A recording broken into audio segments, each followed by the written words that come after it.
On this year in review edition of the First Corps Field Report, we take a look at a riot in the snow, having a blast testing some new firepower, and wounded veterans find a new way to relax.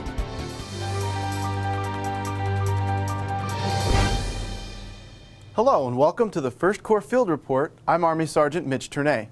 Part 2 of our Year in Review special begins with a story about a group of engineers and a day at the range testing some new firepower.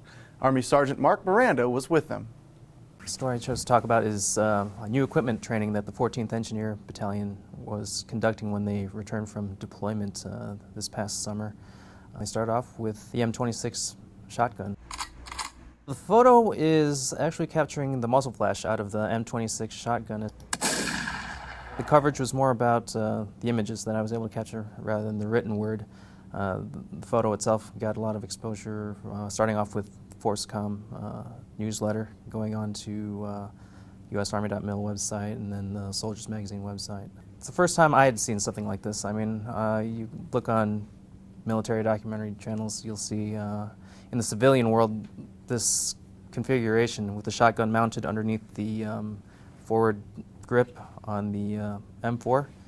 That would be called a master key, and it's used a lot by police SWAT teams to breach a door with the shotgun portion of it, and then you have protection with the assault rifle portion of it. Right now, it's a weapon that's only fielded to MP units for riot control and to the engineers. I wanted to try to capture a little bit of the muzzle flash and didn't know if I was going to get it. Set the camera on continuous high and yeah, was able to get a couple of shots. I've used it before with tanks, howitzers, weapons of that nature. Keeping myself low. If you look at the photograph, it's kind of a low angle, just in case they happen to sneeze while they're pulling the trigger, and can't predict where the buckshot's going to go. Get a face full of that. But no, you just try not to think about it, and stay within the safety parameters that the range safeties out there put for you. Good to see that kind of exposure, and it just kind of you see yourself through new eyes.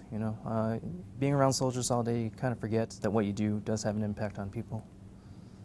Army Sergeant Austin Owen brings us a story about a soldier with an expertise few in the Army possess, and shares how his own background informed his coverage.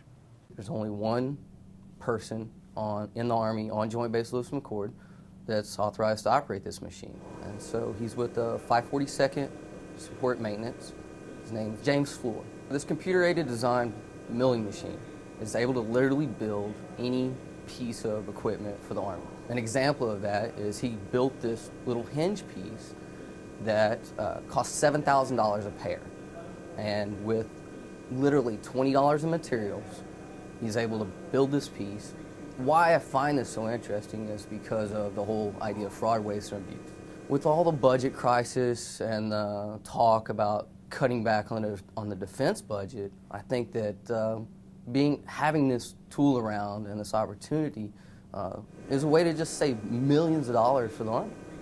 So that's why I think it's awesome. It just shows an idea, a thought process to save the Army thousands of dollars so that we can use that money for other ideas, other things. I like to build things, I like to work on things, so I just make all kinds of things. I work on cars, I built a knife, I work on my model airplanes. We never had a lot of money growing up, so anything we needed, we generally built ourselves or fixed. So if it broke, we fixed it. And so in there you learn a lot of mechanical aptitude. When you look at the machine itself, it's spewing some green liquid and there's blades spinning, cutting a piece of metal. So the challenges for the photography is that we'd have to open the doors and still have it run so that we could get a clear picture, because normally you would shut everything for safety purposes and then let the machine run and do its job and then come out with a finished product. But they were more than happy to allow us to open the doors, and then you could see the blades and the bits turning. So knowing something about how machines work and mechanics, it definitely helps when to display what you're trying to show. On a snowy day in March, Army Staff Sergeant Antoine Parrish found himself covering a riot of sorts. Here he is with his side of the story. I remember we were sitting down and they were like, so look for different seasons.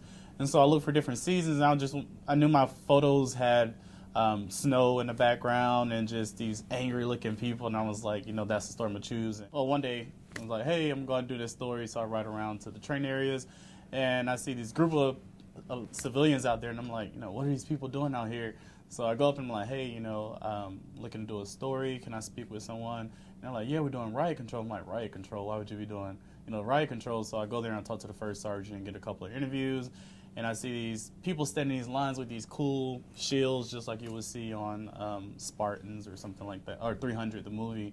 And actually, one of the guys made a reference and said he kind of feels like he's in the 300 movie. He feels like a Spartan or like a warrior. And then they're like, all right, we're about to start. And I'm like, all right, you about to start what? And I see like 40 civilians come from nowhere, and they're like, hey, and they're yelling out all this profanity, and they're just throwing these huge snowballs that they prepared. And the civilians are actually not real, like, this regular everyday people. They're actually hired contractors that came out there and portrayed civilians, so that worked out pretty well. And it started snowing as the civilians came up, like really hard snow, so it just made a cool effect. It almost seemed like a movie scene. These people were like really in character. Like, if you would look at a movie and expect a whole bunch of ranky-dank looking civilians to come out and yelling and cursing, these are the people that you would see, visualize, that I will visualize. A lot of times people say the fisheye can be overused, but I think if you actually look at the photos, the fisheye, it gave these cool angles to the shields, like they were in these formations, and I could have just took the photo with a regular lens, a 24-70 or something, and took the photo straight on, and just would have been a group of people standing with shields. But the fisheye gave the shields and the people like this rounded edge, and I think it just made it look really cool, so that's why the fisheye stuck out to me the most. The Army is always on the lookout for new ways to help our wounded veterans. Army Sergeant Mark Cloutier found one group of veterans who learned relief could be found in the small details. I picked the story that I just got done doing. This particular piece is dealing with wounded combat veterans at the Warrior Transition Battalion, called Project Healing Waters Fly Fishing. Once I found out that it was a volunteer organization that taught wounded veterans how to tie flies for relaxation purposes, and I thought that was something I wanted to check out. For a lot of these men and women, in their minds at least, all the control has been taken away.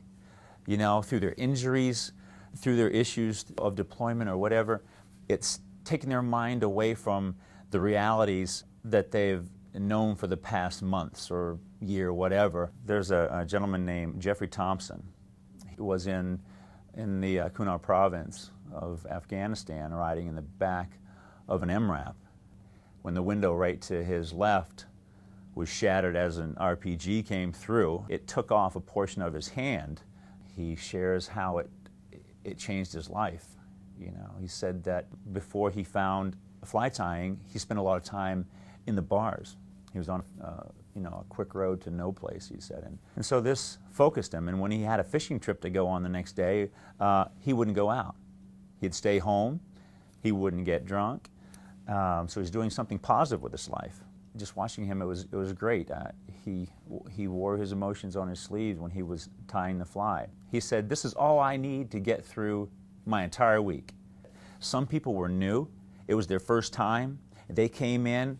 You couldn't tell what they were thinking or feeling.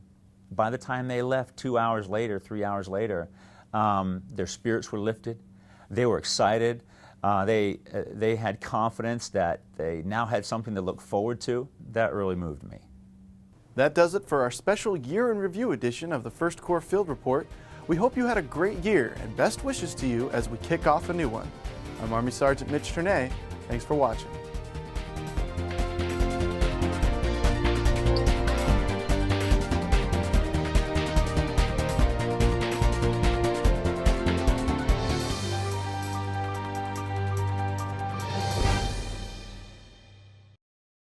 Check out the updated Army Strong Stories website, now with more ways to explore soldier stories and topics that interest you. ArmyStrongStories.com is the U.S. Army's premier blogging program where soldiers, cadets, and Army supporters can share their authentic perspectives on military life.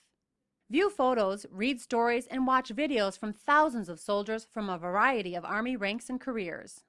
Visit ArmyStrongStories.com today to get started. Real soldiers, real people, real stories. Army Strong Stories.